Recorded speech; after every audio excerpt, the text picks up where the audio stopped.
Okay, so good day, sir. Good day, everyone. So today, I will going to present my activity two here in user experience design.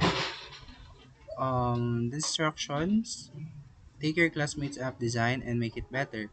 Add micro interaction, animation, and any missing screens or pages to improve how the app looks and works. And so, in this presentation and demonstration, I will show you both designs, my partner's original composition of his prototype, and the improved version na ginawa ko naman. And each screen I will explain what are the changes I made and why. And last one is to highlight how my redesign makes the app more attractive and easier to use. So now I'm using OBS Studio to record my video presentation, and nakikita yung mukha ko, my face is visible, and my voice is audible now. So I'm going to demonstrate now. Okay, so now let's open the original version. So my partner is in this activity is Castillo Carl. And so, ayan, let's start. So, as you can see, yung walang mga pangalan yung ano. So, walang mga pangalan yung pages. So, nakakalito, ganun. So, first, we have the register form.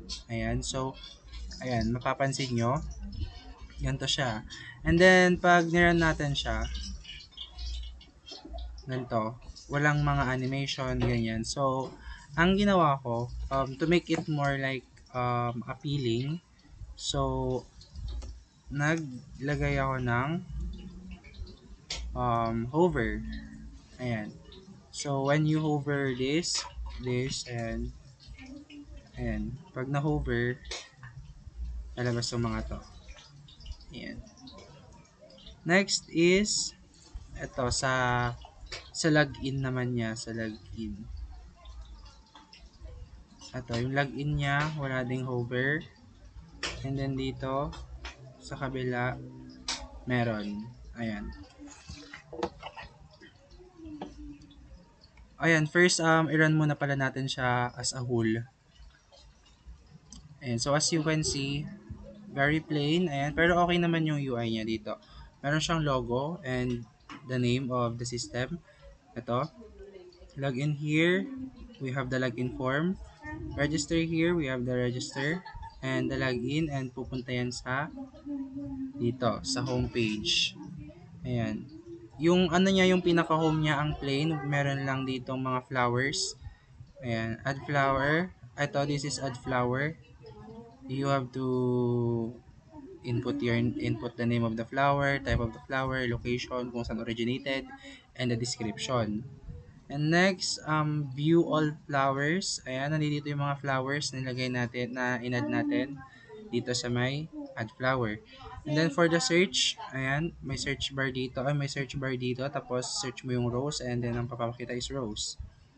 And for the user button, we have the full name, username, email, password to change the information of the user. And you just click the change, and then okay na.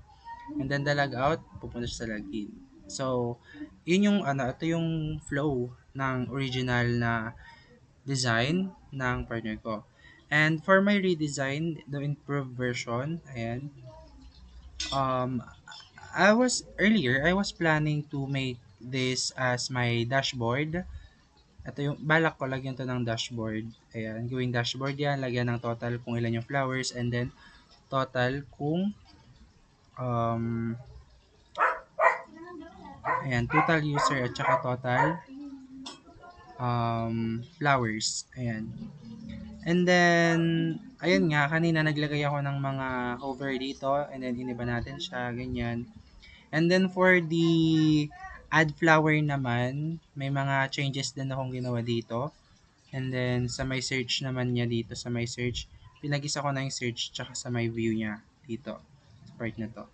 So, as we go further, mas maiintindihan natin siya kung ano yung mga changes. Ayan. So, now let's proceed to the redesign. Ayan. So, dito sa first page, sa may register form, wala akong masyadong binago. Kumbaga, naglagay lang ako ng hover effect. Ayan. So, as you can see, pag clinic natin to, ayan, tas tong hover state, ito lang yung kalalabasan niya. Ito yung magiging hover niya. So, yan yung mga bago. Yan yung binago ko dito. Ayan. And for the login form, wala rin akong masyadong binago dito. Okay na yung yung mga hover effect lang niya. Ayan. And then next is itong pinaka-dashboard, itong pinaka-home niya. So dito sa pinaka-home niya, dito ako mas nag-focus ako dito, mas okay, mas in-improve ko yung design kasi medyo plain yung design na yon. As you can see, ito yung ito yung redesign and ito yung design. Ayan. So, mapapansin nyo din na wala na yung search button dito. Kasi nga, pinagsama ko na siya dito sa dito. Nilagay ko na siya dito. Ayan. So, dashboard, ito yung pinaka-admin dashboard sana. Wherein may kita kung ilan yung total na flowers na available, ilan yung user na naka-register dito. Ayan. And then for the suggestion, we have the rows that I with the name, the type, and the variation of the flower. Ayan. So, meaning to say, ito yung mga suggestions na pwede nyo i-click para mag-add na sa flower, mag-add na agad dito and then pumunta sa view. Ayan. So, next. Ayan, okay. Ayan. Kung reason lang din naman kung bakit natin siya pinalitan. Kasi as you can see, sir, ang plain nung design nung nung page niya. So, for me, naglagay lang ako ng mga elements na makakatulong para pandagdag sa information. Ayan, next. Dito sa I believe this is the add flower section. This is the add page. Ayan. Ayan, ang simple lang. Nilagay niya lang dito, gumawa lang siya ng text box, tapos, ayan, description, para makapag-add siya ng flower. Wherein, dito naman sa redesign, ayan, same lang din naman siya, pero ang kinaibahan lang, pagka naglagay tayo ng name, type, at saka location, pati na ng description ng flowers, we have to like insert image dito, and then click the add button dito para pumunta siya dito. Kasi dito sa kabila, walang button na magda-direct dito sa my table dito. Ayun. So, ayun yun yung pinagkaiba niya. Next, for the next page, we have I believe this is the view. Ayan, view all flowers. So, ito yung i-view nyo na yung flower na inad natin. Ayan. So, we have the edit button and the delete button. Ayan. So, dito, walang masyadong binago, pero naglagay ako ng ganito. Naglagay ako ng division per line, per row, para hindi masyadong nakaka-confuse, tas hindi masyadong magulo. Ayan. And then dito sa may action, wala siyang action, pero may mga button. So, nilagyan ko siya ng actions na indicator na this is for edit and for delete. Ayan. And also, kanina, as you can see dito, nakahiwalay yung search page niya. Nilagay ko na lang dito kasi since naka-view flower naman siya dito, kung magsa-search ka dito, dito na lang lalabas yon. Dito na lang lalabas sa may table na to. Ayan. So, meet ba natin yung requirements? Your partners, what changes you made and why, how your design makes. Ayan. Siguro at the end of my video, sasabihin ko na lang kung how my redesign makes the app more attractive and easier to use. Ayan. Later ko na lang sasabihin. And for the next one, we have ito. Ito yung edit. Edit naman to. Ito yung edit page niya. Wherein, pipinutin mo yung edit na yan and then didirect yan dito. Ayan. Ito yun, edit page. So, ang plain lang din yan, naglagay lang din siya ng label, tapos ng text box, tapos ng mga description, tapos i-field mo lang yan para mapalitan tong mga to. So, for my redesign, gumawa ako ng Asan na ba yun? Eto, sa edit flowers ko, sa edit page ko, eto, when you click, when you click this button, pupunta yan dito sa page na to. And when you click this button naman sa pangalawa, dito lang din yan sa may, yan. And then, when you click this naman, dito lang din siya. Yan, yun yung ano, yun yung, yun yung pinagkaiba. Nag-add lang ako ng pages para mas magandang tignan. Tsaka hindi siya, alam niyo yun, mas organized, kumbaga structured. And then for the delete button naman dito sa may view flowers natin. Ayan, punta naman tayo dito sa may dito. Kasi pag clinic natin 'to, wala namang ano, walang mga delete message or walang message na magpa-pop up na if are you sure you want to delete this record, this file, ganyan, wala. And then itong edit, dito lang naman siya magda-direct. And for my redesign, when you click when you click the delete button, magda-direct yan dito sa prototype na to. Wherein, nakalagay dito permanently deleted. Are you sure you want to permanently delete this record? We have the option yes or no. And then when you click the no, of course, babalik yan dito sa my view flowers. And then, pag clinic natin yung edit dito, pupunta yan sa edit flowers. Ayan, and then edit. And then sa may delete naman, pag i-delete lang natin itong table na itong data na to, nakalagay na may another naman dito na nakalagay na are you sure you want to delete this record. So ganun din dito, may delete button din dito para dito din. Dito confirmation. Tapos naganda ko ng go back button dito, go back button para bumalik siya dito sa may view flowers page. Kasi dito wala. Ang ano lang dito, ang pinaka go back natin or ang back button natin is dito lang. Pag nasa view ka, pinutin mo lang tong add flower, pupunta siya dito. Ganun lang. Diba? Ngayon, the next is the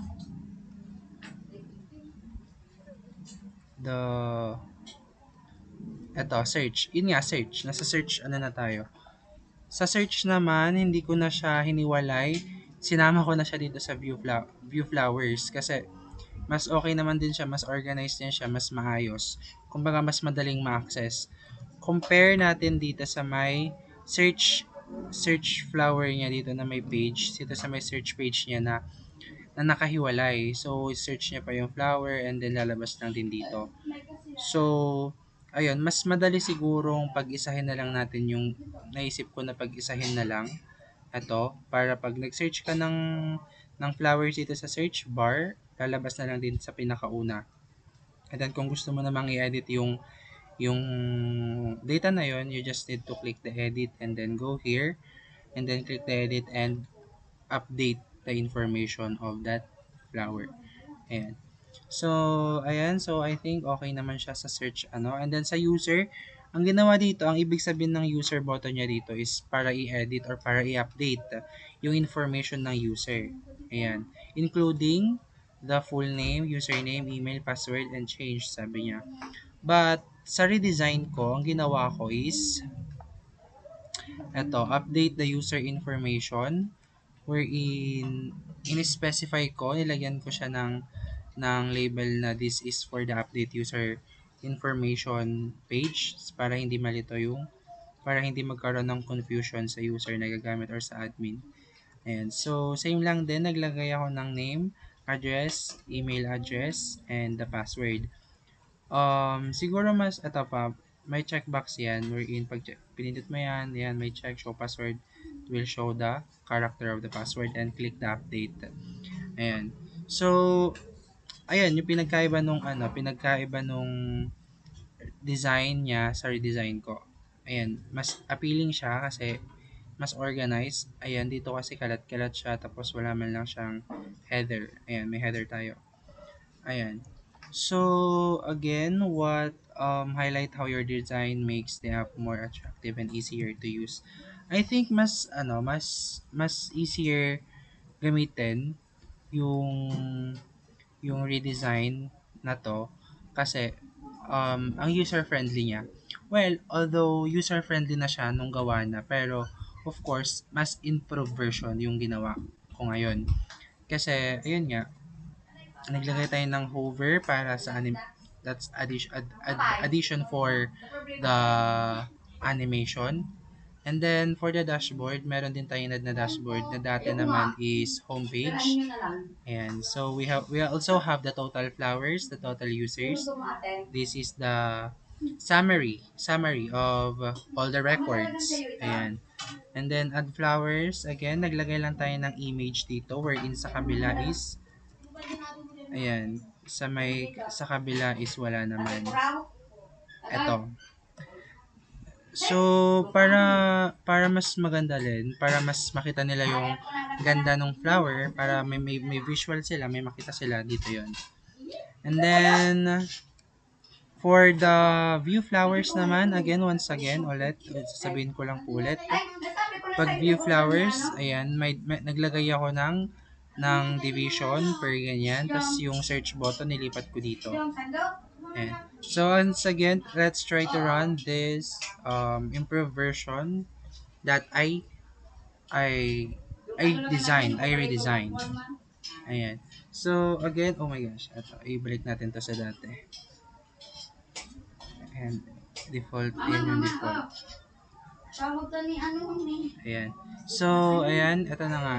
Ito yung mga changes. Ayan. Ito yung original. Ayan, original yan. Ayan. Original yan. Ito yung redesign. Naglagay lang ako ng ganyan. Ayan. Tapos, for the login, ayan. Email, password, login. Ayan. So, this is more likely na mas appealing kumpara sa kabila kasi nagkaroon siya ng laman. Like, may summary. Ayan. Tapos may suggestions na what flower it is. What recommendations. Ayan. And then, for view flowers, ayan. We have the view all flowers. Once again, kanina naglagay ako na dito nakahiwalay yung search page, 'di ba? Ngayon pinag-isa ko siya. Ayan. And then ito kanina walang actions na label. Ngayon ang ginawa ko, naglagay ako para ma-identify kung ano yung actions na gagawin, whether you will edit or you will delete the record. And then division, naglagay ako ng division para mas organized, mas structured, check. Ayan. Next, ayan tayo sinasabi ko kanina, when you click the edit, ayan, pupunta lang, ito lang edit, ito lang ID1 yung edit na ano mo. And then, you will change na the information. And then, go back. When you want to delete this, meron dito, may confirmation siya. Ayan. And then, also here, pag nag-delete ka, meron din lalabas dito. And then, go back. Then, same as sa flower ID number 2. Ayan, edit. Ayan. And then, for the delete, no. Go back. And then, delete. Ayan. So, mas naging okay yung flow niya. Mas madali na siyang gamitin. Kasi nga, okay na yung yung flow niya. Ayan. Ayan. Okay, next is for the user. Ayan. This is the user or the update user information wherein you are allowed to edit or to update your information as a user. And you need to input your updated name, address, email, and the password, show password, and click the update. Ayan. Wherein, dito naman sa, ayan, wait lang, ayan, update, tapos for the logout button, babalik siya dito. Ayan. So, dito, again, let's try to run.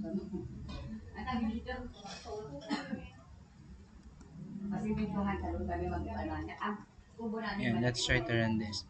Dito, ito lang yan eh. Ito lang. Ganyan lang siya. Ayan, register. Register, we have the login. Ayan, pagpasok natin, ito yung bubungad sa atin. Add flowers, ito lang yun, add flowers, walang button. And walang header. View all flowers, ito yung mga pinaglagyan natin. Ito yung mga flowers na na-add natin. Edit, ito yun sa may edit lang. Ayan. Sa delete, wala. Ayan. So, the edit again, ito lang din yon, walang button para sa confirmation. And then, wala din confirmation para sa delete button. Now, for the search flower naman, search page tayo. Nilagay niya dito yung search bar niya wherein you are allowed to search for the rose or for the flower's name. Ayan, so when you type rose, then lalabas yung rose, the type of the flower, and the location where the flower is originated. Then for the next one, we have the user or the update user information wherein you are allowed or you are able to edit your full name, username, email, password, and the change button here wherein this is for para ma-update na. And then again for the lockout, okay lang din siya. So, I guess that's all for the presentation and the demonstration of Activity 2 entitled Redesign Your Partner's App Prototype. Thank you po.